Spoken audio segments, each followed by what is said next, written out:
most YouTube advice doesn't apply for you if you have a coaching business or an info product, because most people will tell you how to optimize for views instead of optimizing for sales. But this is everything I used personally to go from 0 to 60K a month with my own coaching offer, all through YouTube and YouTube alone. So before I get to the actual format of writing a script, which you can see here briefly, we actually need to see what you are writing it for, who is going to see the video. And each YouTube video is split into top of funnel, middle of funnel, and bottom of funnel. Now, you need to decide which one your video will be, because your targeting and who is seeing the video plays a huge role in how you script the video. So a top of funnel video is for somebody that is completely new, who has never seen you before, who is a stranger, while a bottom of funnel one is for somebody who is familiar with you, is familiar with your content, your face, knows your achievements, they know everything about you. And a video that appeals to an old viewer who has seen like 20 hours of your content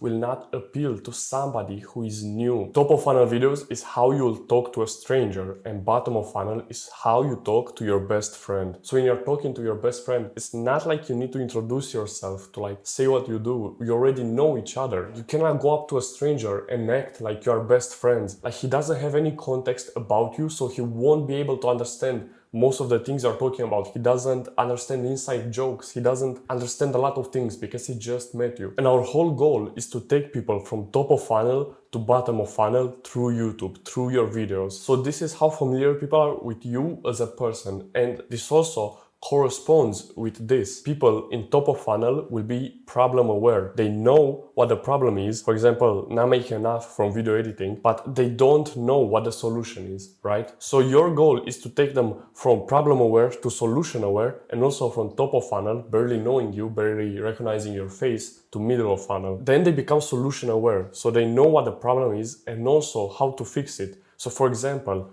for the example of video editors, let's say that the way you make more from video editing is by editing videos faster. It's just an example. So now they know what the problem is, they know what the solution is, they only need to learn about your product. And that's what bottom of funnel is for. These are for people who understand what they need and you're just showing them how to implement it. So again, just to recap, the problem is not making enough from video editing.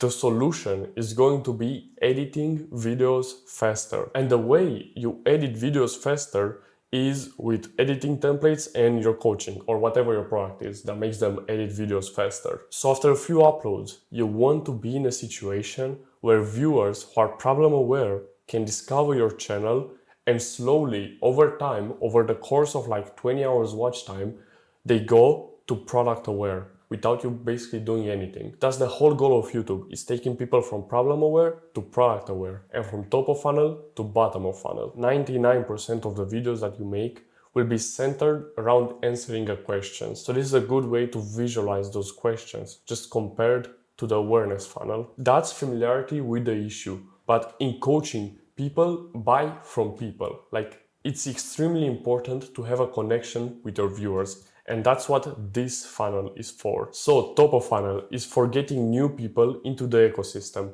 If you know how YouTube works, you know that if you watch like 1 or 2 videos from a creator for say like 30 minutes, for the next months, your homepage will be filled with their videos. So this is basically automatic retargeting. So you get an audience from these top of funnel videos, and then you want to actually speed up how fast they convert. And the way you speed up the conversion is by understanding that the reason why somebody hasn't converted yet is because they have a certain objection in their mind. So maybe they think, oh, this isn't for me because, I don't know, I do a different method or I have a part-time job. You have to address those objections. And when there are no objections left, that's when they convert. So after people watch enough middle funnel videos which break their objections, break their limiting beliefs, they won't have excuses not to join. And I explain this later when we get to middle of funnel. I explain exactly how to break those limiting beliefs. And lastly, bottom of funnel, which again we'll get to, has its own section, is all about making people understand about the product. So top of funnel is going to bring in people who are not familiar with you and have a lot of objections. They'll be saying, oh, this cannot work for me because this reason or that reason. So they're just not ready to buy right now. But you want to use middle of funnel to break their limiting beliefs, right? To convince them that your product will work for them. And this is honestly where about 80% of people convert, right? At middle of funnel, most people will already book a call or like join your community or whatever, because their mind cannot come with any objections on why they wouldn't, right? Like they understand that your product is going to work for them. So they most usually book a call here. But if they don't, then bottom of funnel is going to be the last push. Bottom of funnel is basically going to be just social proof from people you have helped. And the whole point of this is just making them trust you more. So this is basically the entire viewer journey. People go from not knowing who you are and being unqualified to work with you in the first place because of limiting beliefs, to getting to know you better and breaking those limiting beliefs, and lastly to being shown social proof which makes them convert and take the final steps. If you didn't understand entirely what I talked about here, I'll go through each one of these and explain it in more detail, right? But starting with top of funnel. So these are new viewers who haven't seen you before. So if you open your YouTube page right now, your homepage, you'll see that there are between 8 and 12 videos. The same when you are watching a video, like videos on the side, there will be like, probably like 10 videos there. And the way you stand out is by being polarizing inside of your niche. But you don't want to be polarizing over dumb shit. Like if you say something racist, you're probably polarizing, but that's not the kind of polarizing you want to be. You want to be polarizing with stuff that actually matters. And I'll give you an example. I had a coaching business for video editors, which got to 60K a month. And the way we decided to stand out and be polarizing was in 2 different methods. So everybody who was coaching video editors told them, yeah, you need to upload on Twitter and DM people. You want to charge more and more. So you want to go from charging 200 a video to 300, 400, 500 and so on until you get to like $1,000 a video. But the strategy I came up with was not charging more, was just doing more videos. So instead of charging 500 per video, you will charge 200 and just get it done faster. You will just make templates, keep like assets and animations from other videos and do all of this stuff which made you edit faster. And this is what made me stand out, right? Everybody was saying you need to charge 500 per video. Well, I was the circle, right? I was saying you don't need to charge 500 per video. You can charge 200 if you get the video done fast enough. It was completely true, it worked and got people amazing results. And this was polarizing because everybody, like out of 100 coaches, not one was telling you to edit faster. They all were just telling you how to charge more money instead of actually getting the videos done faster. And we used this to become kind of like the circle between X's, right? Like you see here. When everybody was saying, oh, charge more, charge more, charge more, we're saying, don't charge more, charge less and edit faster. This is one of the methods I used for being polarizing, for standing out. But there is another thing I did. The second way of standing out was by making better videos. And better videos can mean a lot of stuff, right? Everybody wants to make better videos. But the way I made my videos better than everybody else was by giving more actionable advice. This obviously doesn't apply to every niche, but to my niche, this is what worked. People were not giving actionable advice. They were saying things that were really vague. If they made a video about how to DM clients and how to talk to clients, they would be really vague. They would be like, oh, just be reassuring to the client. And what does that mean? Like that can mean a lot of stuff. So what I did different was give actionable advice. And for the same example of like how to DM clients, instead of just saying what to do broadly and really vague, I instead gave out actual messaging frameworks, like an actual document, which is like, this is a starting message. If they reply like this, you send this message. If they reply like this, you send this message. It was basically a spreadsheet. And it did great because all of these people, they were just saying things really vaguely. They were not being concise. They were not giving actionable advice. So that's something you can improve on. And every niche lacks something. No matter your niche, there is something that people are not doing and you need to capitalize on that. So maybe everybody in your niche has really bad packaging, or everybody in your niche doesn't edit well enough, or everybody doesn't script well enough, or in my case, it was that they don't give actionable advice. So again, for me, it was giving actionable advice and giving actual like frameworks, and also telling people to charge less and edit more. And everybody has things like this in their niche. You just need to identify it. And if you have been working in your niche for a few years or a few months, there is 100% something you do different. It just became a second habit to you and you're not able to identify it. If you look at what other people do compared to what you do, you most certainly are doing something different. And you want to build your content around that so you can become the circle. Just know that top of funnel videos will not be technical. You're just giving people directions so that they can find a solution, right? Because top of funnel videos, again, they are for problem aware people. So as an example of what a top of funnel video looks like, you can look at this. How I made 12,000 a month as a video editor. So this is not actually solving an issue. This is just made to point people towards a solution. So this video is going to be here, is going to be for problem aware people. It's not going to show them how to make more money with editing, but it will tell them what I did was edit faster, and that makes them solution aware. But this won't actually show them how to edit faster. It just tells them that they need to edit faster, but it doesn't say how. Middle of funnel videos will tell them how, but not this video right here. So this video is just going to take them from problem aware to solution aware. So instill the belief that they need to edit faster, but not actually show them how to do it. But don't think that because it's not technical, it doesn't have value. Like this video can still be like insanely valuable, because it changes the mindset that people have. It can change your mindset to go from charge more to edit faster, and that means a lot. So now the actual way you script a top of funnel video.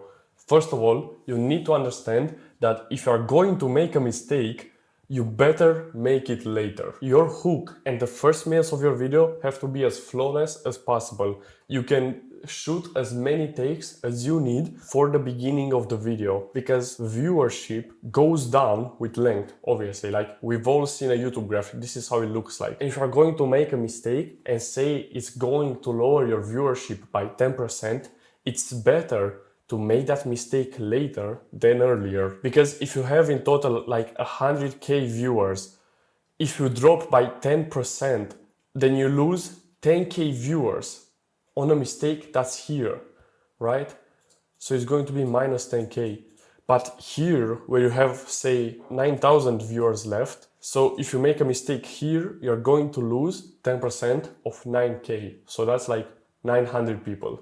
And it's a lot better. And I cannot insist on this enough. It's really important to make your hooks and intros as good as possible. And the framework for writing hooks that are actually good is this one: viewers' current situation. Now, remember, people buy from people. You really need to relate to your viewers. And this is just introducing the problem. You want the problem to sound as bad as possible when you introduce it. And the reason why is because when you compare the worst case scenario, the viewer's current situation, and it sounds as bad as possible, it creates contrast, right? It goes from black, absolutely like it's over, everything is over, like you'll make no money, you'll be broke and you'll die.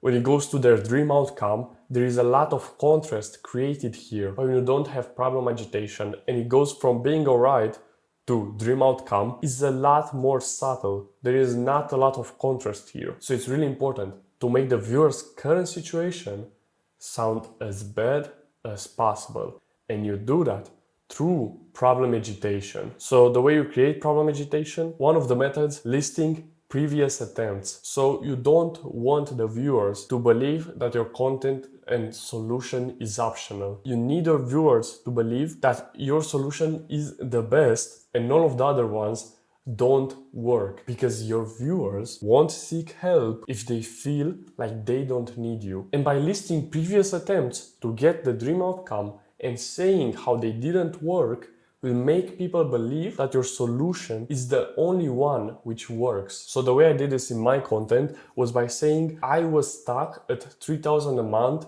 with video editing, and I tried charging more, but people will turn me down and they will have really high expectations because I was charging like $1,000 per video. And I tried to charge more, I tried to sell video editing assets, I tried to do like gigs on other sites. I tried all of these things, but what actually worked and what got me to 10,000 a month with video editing was my solution. It was editing faster or whatever your solution is. So you want to list all of the other things that people do, say they don't work, and say that only your solution works. This is one of the methods of problem agitation, but there are multiple others. There is also day-to-day impact. So for day-to-day impact, you are going to describe how being stuck in the current situation affected you on a daily basis, like how it actually affected your life. And every guru on Instagram has something about lifestyle in their page, right?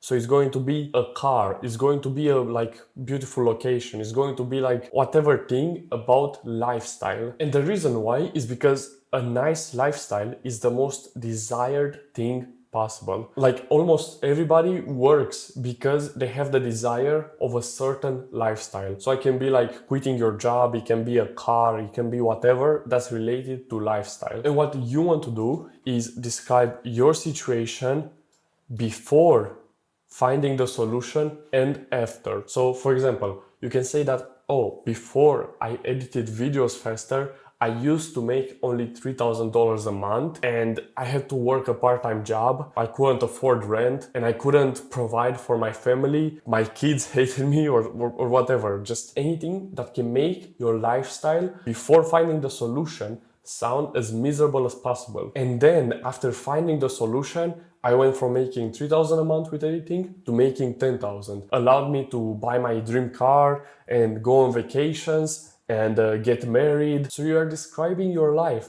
before finding the solution, making it sound as dog shit and as terrible as possible, and then your life after finding the solution. This is the whole point of day-to-day impact. You leverage lifestyle to create problem agitation. And this is another example, which is like more generally viable.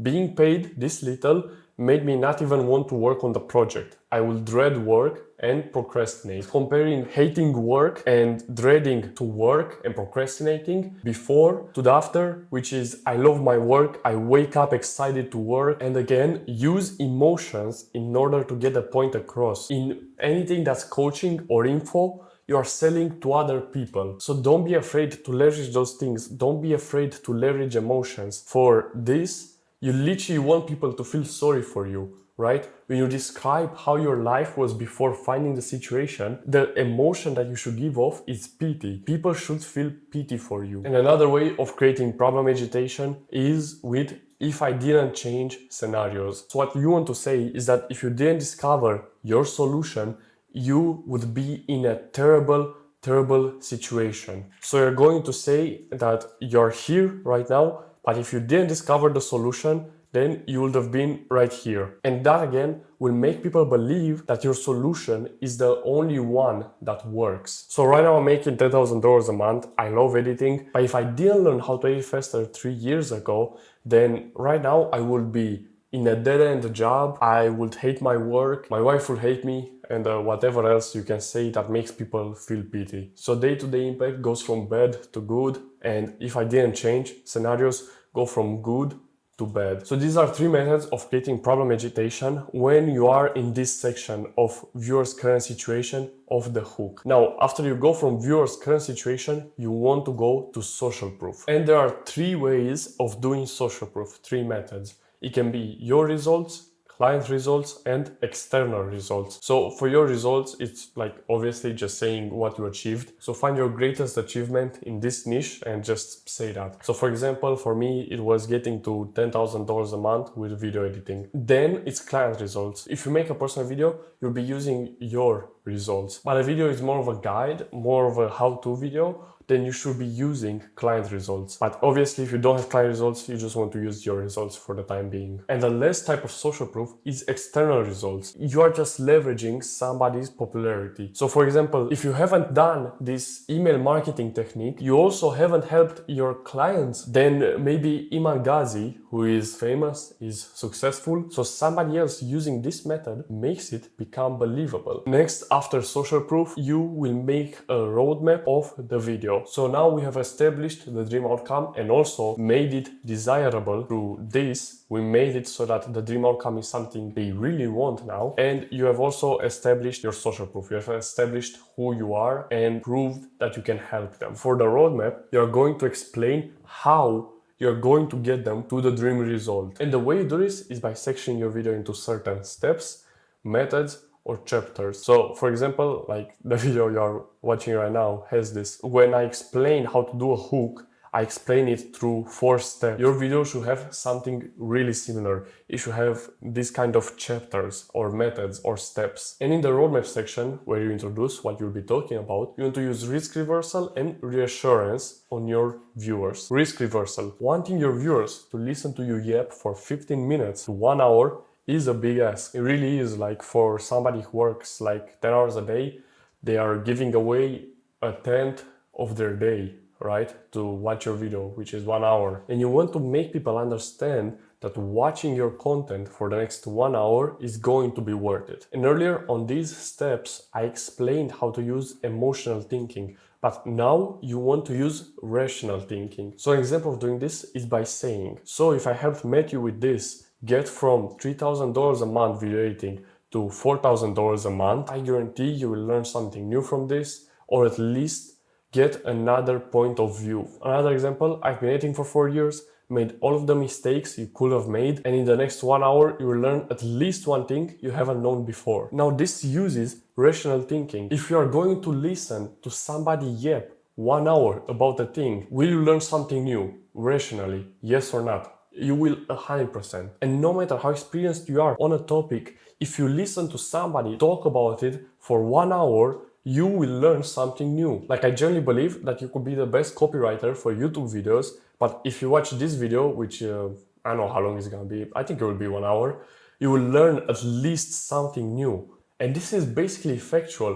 Like you are going to learn something new. So you want people to actually think rationally. Hey, if he helped 10 other people, then he for sure can help me. That's a rational conclusion. Or if this video is 1 hour, there's going to be at least 1 minute which has actual value, actual information, which I didn't know before. And these are rational conclusions. Next is reassure. Now, we'll talk about this more in the middle funnel section. Everybody thinks that this doesn't work for them. So let's say you make a video about how to lose weight. A lot of viewers will watch your hook and think, okay, well, I want to lose weight, but I had a back injury, so this cannot work for me, and are going to click off.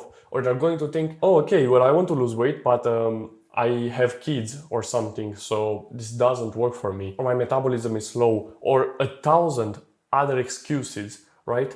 And you want to address those excuses. So look at your current clients and see what their situation is like. So if most of the people in your audience or your current clients have part-time jobs, you should reassure viewers that your method, your system works even if you have a part-time job. So you're going to say that this works for you even if you only have 5 hours a day or however long. So you want this to handle the biggest objection that your viewers get. Next, after the roadmap, is the actual body of the video. You need to know that for top of funnel, hooks should be very, very short. So preferably 30 to 45 seconds. That's like the sweet spot, I would say. You can go up to 1 minute, but try to aim for 30 to 45 seconds. And the reason why top of funnel videos need shorter hook is because you will have unique viewers. So these are viewers who have not seen your content before. And little known fact, unique viewers have a way lower average watch time.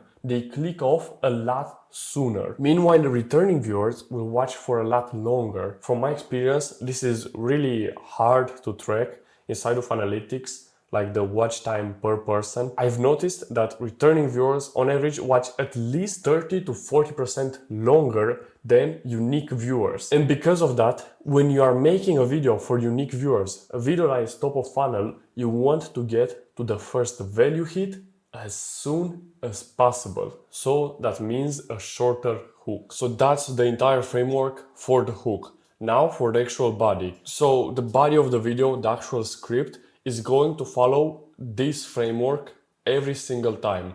Setup into tension into resolution. So the setup is introducing the problem, the tension is elaborating on the problem, kind of reinforcing it, and the resolution is actually explaining. So what we are trying to do is keep people watching from the setup, from when you introduce the problem to the resolution, when you fix the problem. So basically in the setup, you want to promise something that the resolution is going to achieve. So setup is introducing the problem and saying that you provide a solution later on into the video. You rely on people watching because of curiosity. And when you describe this dream outcome, you want to be as specific as possible, because people believe what they can visualize. So instead of saying get more leads, you're going to say get at least 5 new qualified calls booked each month. Also, like I explained earlier, when I introduced this dream outcome, you want to compare it to the worst case scenario. So I already explained this. You want to be here and then to dream outcome.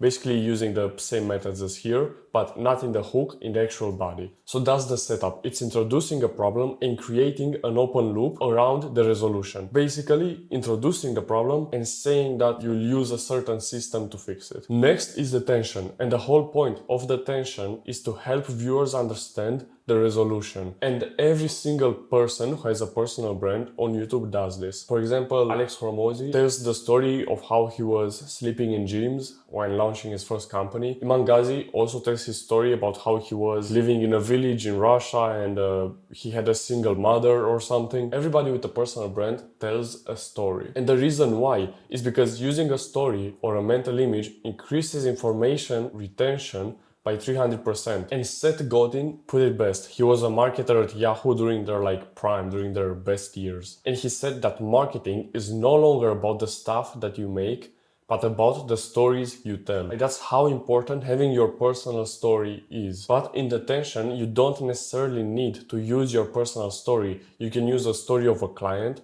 story of another CEO, studies proving your point, examples from books, and metaphors. And if you watch YouTube consistently, you'll notice that all of the big creators use one of these in literally every video. Every single person with a personal brand uses at least one in their videos. And preferably you want to use personal stories and stories of a client, just because it's more social proof and better bonding. But if you're not able to, then use any of these. And also when you use stories and metaphors, you want to keep them inside of your niche. And this actually helps with SEO, because when YouTube decides how to show your video in the search engine, it takes your transcript. So what you say in the video is actually really important for how your video performs in search. So let's say that you make videos about advertising, meta ads or whatever. You want to give an analogy that's correlated with your niche of marketing. And if you don't, it's not like it's going to kill your video, but it will help you a ton if you do. So these are some examples of a bad script and a good one. So if I say A/B testing makes your thumbnails perform much better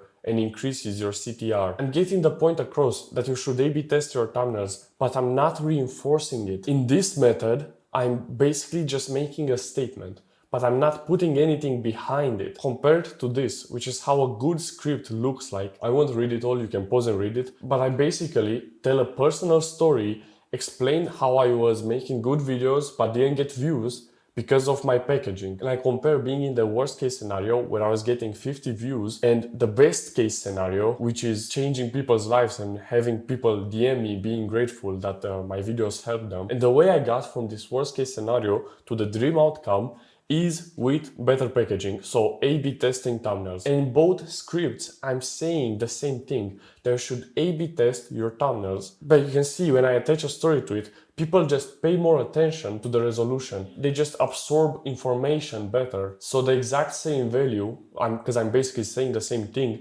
just becomes 10 times more valuable because of the way I script the video. And you want the tension to be around 3 to 4 minutes. And for the resolution, you're going to say what actually helped you. In this case, you will say that A/B testing thumbnails helped you. And after giving the resolution, you also want to give people actionable steps. And actionable steps is literally tell people what they can do right now to improve their situation. So for the same example, it can be check your YouTube channel right now, see where you are A/B testing thumbnails, And if you are not A/B testing thumbnails, hire a designer who can make multiple thumbnails and implement that. And you can give actionable steps with pretty much everything. So if you make a video about how to make your cold outreach better, then you can literally tell viewers how to implement this as soon as possible. So maybe the first step is changing the messaging framework. The second step is having automations. The third step is hiring a setter or a VA. So you don't want to give only the advice, you also want to give people steps on how to implement said advice. And that's basically everything for scripting the body. And you'll see later, this is pretty much the same across any type of video that you'll make. You want to use the setup, tension, resolution framework all across. Now, how to do the actual CTAs. This is what is actually going to make you money. So first off, let's look at the CTA positioning. So you want the CTAs in the video to be after the first value hit. And it's pretty obvious why. After a value hit, people, one, trust you more, and two, there is a certain reciprocity. So you gave them something, they are more likely to give you something back. And if value hits don't apply to your video for a certain reason, you want to have your CTAs at the 30% mark. And the reason why you want to have the CTAs earlier is because of this graph. When you make a CTA here, you are selling to, let's say, 100,000 people. When you make a CTA here, you'll be selling to only like 10,000 or 20,000. So obviously you want your CTAs to be as early as possible. So after the first value hit or at the 30% mark. Now for actually making the CTAs for top of funnel, middle of funnel, and bottom of funnel is going to be different. For top of funnel, you want one type of CTA per video, and that applies all across. So you don't want to have a CTA for a lead magnet and then a CTA for your product. You want to have only one CTA. And the reason why is because when you give people multiple options, they will most likely just choose nothing, right? So if you give people one option, it's a yes or no. But if you give them like 5 options, then it becomes really hard to choose. Because realistically, people only go to the description, they only click your links when you pitch them. And they cannot do 3 things during a CTA because they cannot go to your product, to your lead magnet, and to another video all at the same time. And that's why you should have only one CTA. Now, top of funnel CTAs, these can be to a lead magnet if you have one, or to another video. I wouldn't make top of funnel CTAs go directly to my product because again, top of funnel people, like, they just discovered your content. They are not ready to buy yet. Now YouTube has this metric, which by the way, you cannot see anywhere. It's completely hidden. Nobody can see theirs, but there is this metric called session watch time. So session watch time, as you can tell by the name, is how long somebody watches your content in one sitting without being interrupted. And this metric is what decides if YouTube is going to push your videos. It's for sure the most important metric. And because of that, we want to take people from a top of funnel video to another video. And when you decide what video to send them to, you should think, what can you tie into your current video? For example, right now you're watching a video about how to script YouTube videos. The way I will do a CTA is by saying, this all can make your YouTube scripts a lot better. But if you don't get people to click and watch your videos, it won't help you much. So here in this video, I explain how to make better thumbnails so people actually click on your videos. And this way I create another problem which that video is going to fix. And if you use YouTube regularly, you've seen that if you watch like 2 hours of somebody's content or like 3-4 videos, then you will basically have them on your homepage for the next like months, probably like 4 months at least. You will have that person on your homepage. And this is the best way of getting on someone's homepage, having a high session watch time. Now, when you make a CTA, whether it's for top of funnel, middle of funnel, bottom of funnel, you don't want the CTA to be noticed. Like, these videos also serve as kind of bonding. You're bonding with the viewer. And the worst way of ruining a bond is by hard selling. So you just want to introduce the CTA, but make it as smooth as possible and really short. So you want the CTAs to be around 30 seconds and come from this position of actually wanting to help the viewer. And also don't only have the video in the description, also have a drop down of it. It makes it a lot easier for people to go to it. Now that's everything for top of funnel. For middle of funnel, these are going to be returning viewers who have seen you before. So they are more familiar with who you are as a person, and they are also solution aware. So they know what the problem is and they know what the solution is. For example, problem aware are people who know that they need to make more money with YouTube. Solution aware is people who know that they need to script better videos, but they still don't know how to do it. And that's the point of a middle of funnel video, is to show them how to do a certain solution, how to implement a certain solution. So the only reason why somebody hasn't converted is because they either don't trust you enough or they have an objection. Now, if they don't trust you enough, you literally just have to let them go from top of funnel to bottom of funnel through time. They need to get more familiar with you as a person. And for this, you either use the community and the email list to nurture, or you just let YouTube retarget them. Like we talked about earlier, they watch a few videos of yours, they will be retargeted. And the other reason why they haven't converted is because they have an objection. And you're just going to take what people complain about the most and turn that into a video by looking at your sales calls, your community calls, and emails that you get with questions. So for example, if a lot of people ask you, does this work for me if I don't have experience? You should make a video which is middle funnel and is about how to go from a complete beginner to a dream outcome, so to $10,000 a month. Or if an objection you get on your sales calls, on your community calls, or in your emails, your viewers don't want to be on camera to do a certain thing, you can make a video titled how to achieve $10,000 a month without being on camera. And if people also say, oh, I have university or I work a part-time job, you can say how to get dream outcome with only 4 hours a day. And you want to make more videos like this, which answers the objections that people have most commonly. Because if one person said their objection, there are probably like 20 others who have the exact same objection. So these are two of the middle funnel videos you can make.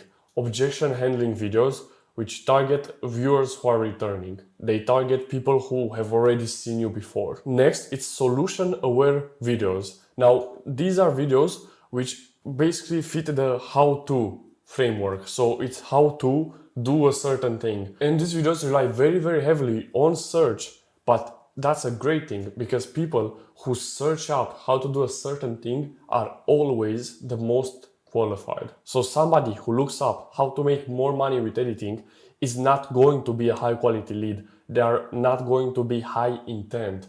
But somebody who looks up how to edit faster, they are a high intent lead. They are solution aware. They know what they need to fix. And high intent viewers and returning viewers, like I said earlier, watch for longer. They watch like 30 to 40% longer. And that means that you can have a more complex hook. So you want to take this framework of the hooks, but instead of using like one or two of these elements, you want to use multiple elements. So for example, you can have previous attempts, day-to-day impact, then for social proof you can have your results, external results, client results, and also risk reversal, all in one video, because returning or high intent viewers just watch for longer. So you can yep for more in the hook. Now for middle of funnel, as I said, the same thing applies. Don't have CTAs to multiple things. But what your CTA should go to in a middle of funnel video is to your product, because like 80% of people are ready to buy if they are watching complex how-to videos. Like if they are problemware, 80% are ready to buy really. Or for more nurturing, you can have a lead magnet. And the lead magnet is obviously to get them on your email list. Now for the lead magnets, you ideally want to change them up between videos. So ideally don't keep the same lead magnet for like 3 months straight under the same video, unless it's something that's really valuable. So in the involved section. But if your lead magnet is an asset or media, you want to change them up once in a while. So your media lead magnets can be private videos, free community, DM funnel, or research papers. Private video is literally going to be a video on YouTube that's privated or a video on another platform. Free community, just a free community. And lastly, a research paper, which is going to be something like this. So choose a media lead magnet, any of these, and change them up once in a while. Next, you can do assets, which are templates. When I had my coaching business for editing, we used to have this template, which did really, really well as a lead magnet. It was an editing pack. So it had assets, it had sound effects you can use in videos, it had templates of animations, templates of effects, and a lot of stuff you use in editing. And the reason why it did so well is because it was so incredibly valuable. Like a lot of work went into that lead magnet, but it generally allowed you to edit like 2 times faster. It was that good. And because it was that good, we were able to use it as a lead magnet for a very, very long time. And lastly is involved lead magnets. So this is going to be extremely personalized, and because of that, it's higher value. So these are going to be reviews of whatever you can review. We used to do reviews of edits. Now I do reviews of channels where I look at somebody's script, somebody's thumbnail, somebody's video as a whole and tell them how to improve it. And also free calls. Now it's really hard to make a different lead magnet for every video, but once you build up like 5 lead magnets, you'll be able to use them depending on the video topic. So if the video topic is how to do something faster, you can use a template. But if the video is about how to get more clients, you can use a messaging framework. So it's correlated with the topic. And that way people are more likely to go to your lead magnet because they actually need it. Like you spend the whole video convincing them that they need your lead magnet. Now, once you give them the lead magnet, you will have their email. And a lot of people think that emails don't work anymore and that they are for old people. But even with young audiences, 18 to 21, we get 80% open rate on emails. Like if you let them for a few days, there is an 80% open rate. Like that's huge. I won't go into detail because it's pretty hard to do. But once you have their email, you want to make an email kit sequence. You can look up right now email kit, and you're going to build a sequence for the next 30 to 60 days. I won't tell you how to actually make the emails because it's another can of worms. This is a video about scripting, but either you write the emails yourself, either you pay somebody, and you have an email sequence for the next 30 to 60 days. Now, remember how I said earlier that most people convert at the middle of funnel stage? Well, there is also bottom of funnel. Now, bottom of funnel videos are for viewers who are familiar with you and your content and are on the fence about joining. Now, these bottom of funnel videos, they will not be appealing to new viewers, and they also will not solve a problem. They are designed for people who are really familiar with your content. Like somebody who watches a bottom of funnel video has already seen like 5 hours of your content. They are already really familiar with you. And the whole goal of bottom of funnel videos is to make the viewers product aware. So you want them to understand what you're actually selling. The whole point of these videos, that's what they are all about, making people understand your product. There are multiple ways of doing that. First off, it's interviews. Now, interviews is literally you and somebody who got amazing results. You get on a call and you talk for about like 1 hour.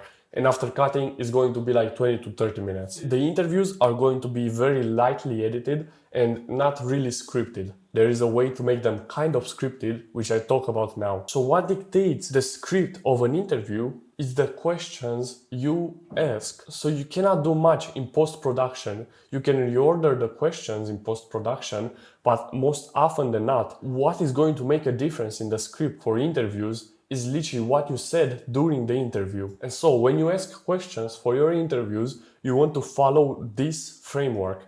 It's going to be their lowest point, which again, we are trying to create contrast. We are literally doing this and trying to create as much contrast as possible between their lowest point and their dream outcome. Now, the dream outcome depends on your ICP. After that, you want to ask a question about previous attempts. You want to ask them what they have tried earlier and didn't work. This is again because you don't want people to feel like they can do it themselves. They want them to feel like your solution is the only one which works. So after asking a question about previous attempts, you'll go into overcoming doubts. So now you're going to ask the person you're having an interview with what stopped them from joining earlier. And here you don't even have to like really do any of the selling.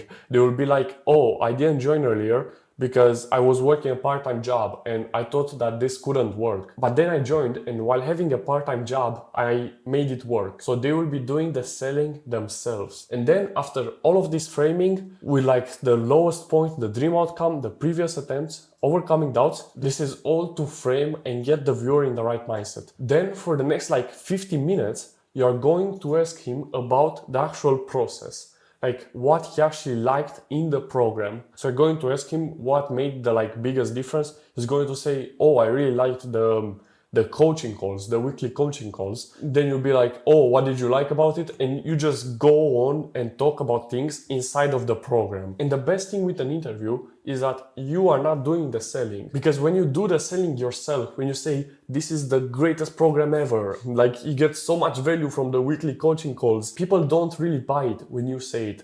But when you get a third party, when you get a student of yours to say it, they are way more likely to buy into it. And so you are going to let the person in the interview do the selling, because naturally, if this program actually worked and actually got them good results, they will be glazing it for like 1 hour straight. They'll be saying how great it is, what changes it made in their life. So that's one way of making people product aware. The second way is with case studies. Now, case studies are a lot of times worse than interviews for selling, in my opinion. But if you generally cannot get the client on a call, like he doesn't want to come on a call and let you upload the video, then you're going to make a case study. A case study is where you describe the experience that the client had, and you'll be using, like, everything in here applies to a case study, like the current viewer situation into social proof, into roadmap.